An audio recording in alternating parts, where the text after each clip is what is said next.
For years, you've been avoiding Earth.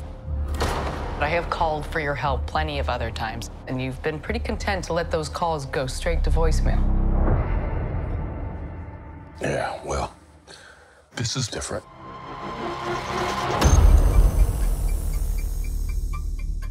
How much do you know about your security detail? What do you mean, how much do I know about him?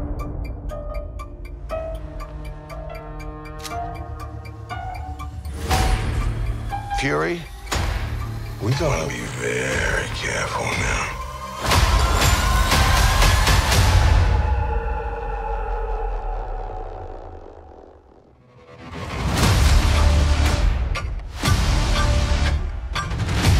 You're in no shape for this fight that lies before us.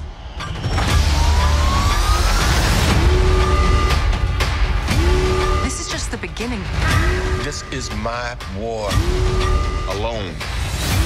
And I'm the last person standing between them and what they really want.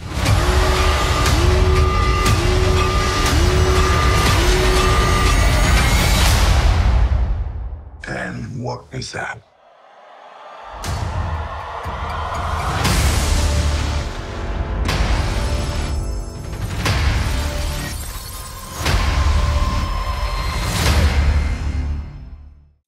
Welcome back, everyone. This will be my full Marvel Secret Invasion trailer video. There's a whole bunch of Easter eggs here for what's going on in the MCU during this part of the timeline. Obviously, everybody wondering what Nick Fury has been up to while he's been on his space station this whole time, because so much has been happening. The real version of Maria Hill even makes a joke about that in the trailer. I've been calling you, and basically he hasn't been picking up her phone calls. So we'll break it all down. If you're brand new to the channel, be sure to subscribe to get all the videos. Of course, I'll be doing videos for all the episodes when it premieres next year. And it will be starting next year to be like one of the bigger series along with Loki Season 2. The big thing that's happening in this is they're doing a version of Secret Invasion. Obviously, everybody remembers that arc from the comics. It's a little bit different from the comics, is that they're playing at more of the political thriller aspect, where a sect of religious zealot Skrulls are trying to take over the Earth. So it is the Skrulls. It's not like a version of Kree pretending to be Skrulls, but there might be some Kree stuff going up. I thought Kree having sleeper cells was top secret information. Nick. They're just playing up the Skrulls arc because so many people are shape-shifting. Like you see Talos, part of the good Skrulls, working with Nick Fury, going up against Ben Kingsley Adir's character, one of the evil Skrulls, and a bunch of the other ones that are with him shape-shift into his form. There are a lot of familiar faces. Obviously, there will be a lot of connections to the Avengers movies, Avengers 5, Kang Dynasty, Avengers 6, Secret Wars, Captain America 4, even the Thunderbolts movie probably. What's happening in the Marvels movie just because of the Skrulls and Nick Fury connection. They might not be doing more than jokes about Avengers being Skrulls, because in the comics, the whole idea was, who do you trust? And like all the Skrulls were impersonating pretty much every major character in Marvel Comics, like all the Avengers, X-Men, everybody. The tone of this seems a little bit more serious, a little bit darker, so they might have references to that, but I'm not expecting to see like every single Avenger as a Skrull. The other big thing during this trailer to let you know that it is the real Nick Fury is he looks a little bit older and he's not wearing the eye patch. It sounds like a lot of the series takes place all over Europe, like a lot of it takes place in the UK, but some of it takes place in Russia. I don't know if they've changed that because of what's happened in real life recently. There were some reshoots that they reported that they tweaked a couple things. But at the beginning of the trailer, you see Nick Fury come to Earth again, finally. It seems like this is the first time he's been on planet in a while, in one of the Skrulls' spaceships that has been on the space station this whole time. Like the whole joke here in the trailer with Maria Hill's character is that he's finally returned, like he's finally answering her phone calls. This time it's different. And they hype up this separate sect of Skrulls. Obviously Emilia Clarke's character being part of the good Skrulls, being this really big character. Lots of rumors about her playing a version of the Skrull Empress or someone tied to the throne of the Skrulls.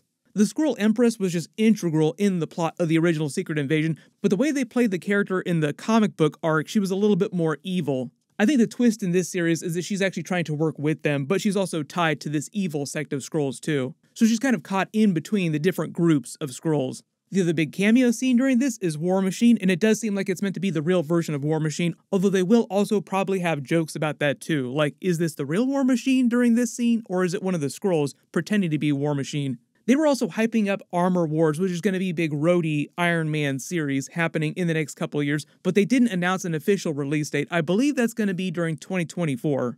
Nick Fury explains to him this whole plot with the evil Skrulls pretending to be his security detail, like he doesn't completely know what's going on. Next big cameo scene is Everett Ross. Obviously, we just saw him during the Black Panther Wakanda Forever trailer. My understanding is that this is meant to take place after Black Panther Wakanda Forever. So he'll probably come into this series referencing some of the things that have happened before, but the way that they've tried to demarcate the different series and the movies, I think you'll be able to watch this without having seen Black Panther Wakanda Forever, but pretty much everybody on the planet is probably going to see that movie, so I really don't think it's going to be a big deal in that case. I'm not totally sure who Olivia Colman is playing. She might be part of the Good Skrulls, or she could be a regular human. All these seem like they're Skrull bodies, and they might be part of this sect that they're investigating. And during the scene of Talos versus the evil Skrull, Ben Kingsley Adir, there's meant to be this clever Easter egg in the background you probably noticed. It says, "The faces of freedom," as all the other Skrulls' faces change to his face. And I think the thing these evil Skrulls want, because Talos is saying we have to be really careful here, and Nick Fury says that he's the only person that stands between them and what they want, it's probably just meant to be the Earth. There's all the jokes between the Marvel movies with the Earth-ending catastrophes that they have in every single movie, like, here we go again, another Earth-ending catastrophe. Is it going to be another Celestial trying to burst out of the planet? Is it going to be somebody trying to take over the planet? Is it another Thanos coming along trying to steal something from Earth? The canonical reason in the MCU why the Earth is such a locus of trouble, why people want Earth so badly, is because it's a nexus point of a bunch of magical ley lines, a bunch of power flowing through it. It's also the planet that Kang was born on, so it has to survive. It has to be important for him to become who he's supposed to be in every reality. It's just because of the multiverse aspect of Kang's character in general. When you're talking about his locus of power being on Earth, it's not just the 616 Earth, it's like every single version of Earth that's out there. And when you're talking about the Skrulls, like in a larger political sense in the galaxy, it's a very strategic position in the galaxy. And a lot of what's happening here probably ties in with the Kree-Skrull War that's been going on for hundreds and hundreds of years.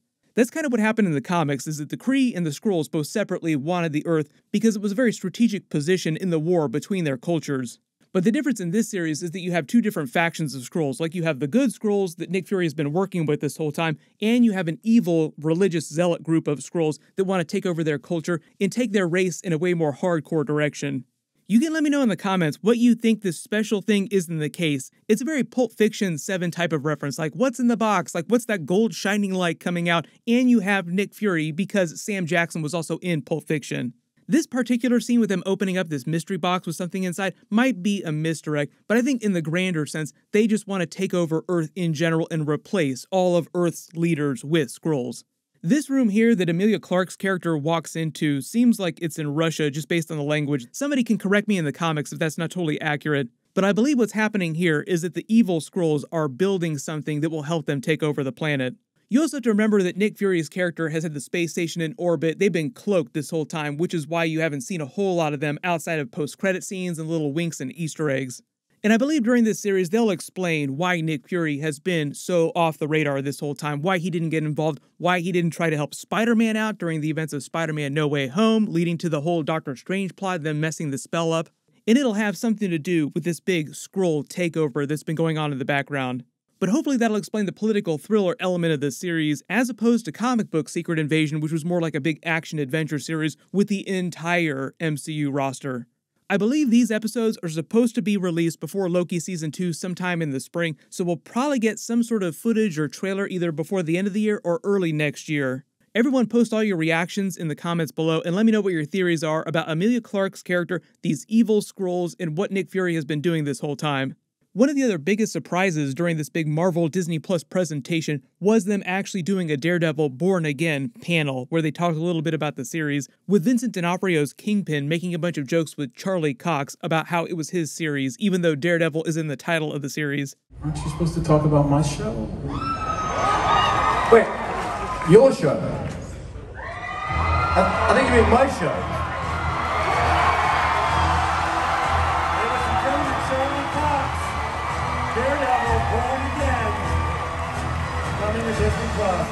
Like your show, are you talking about my show? They haven't started filming it yet, so obviously they didn't have footage to show off for it, but they did remind everyone the Kingpin will show up in the Echo series and he'll have a bandage over his eye that she shot, which is right out of the comics. Daredevil is getting ready to cameo in the She-Hulk episodes real soon, so I'll talk more about Daredevil Born Again when he comes around for that.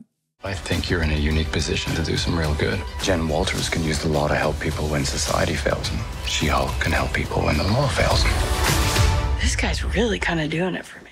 Marvel also released a bunch more information about Thunderbolts, Captain America 4. They released a new trailer for Werewolf by Night, which is starting in October. It's going to be like a one-off special. I'll do videos for all that stuff as quickly as possible, so be sure to enable alerts for my channel so you don't miss that. Everyone click here for my brand new Mandalorian Season 3 trailer video, and click here for all my other Marvel trailer videos. I'll update the link as soon as I post those. Thank you so much for watching, everyone stay safe, and I'll see you guys in the next one.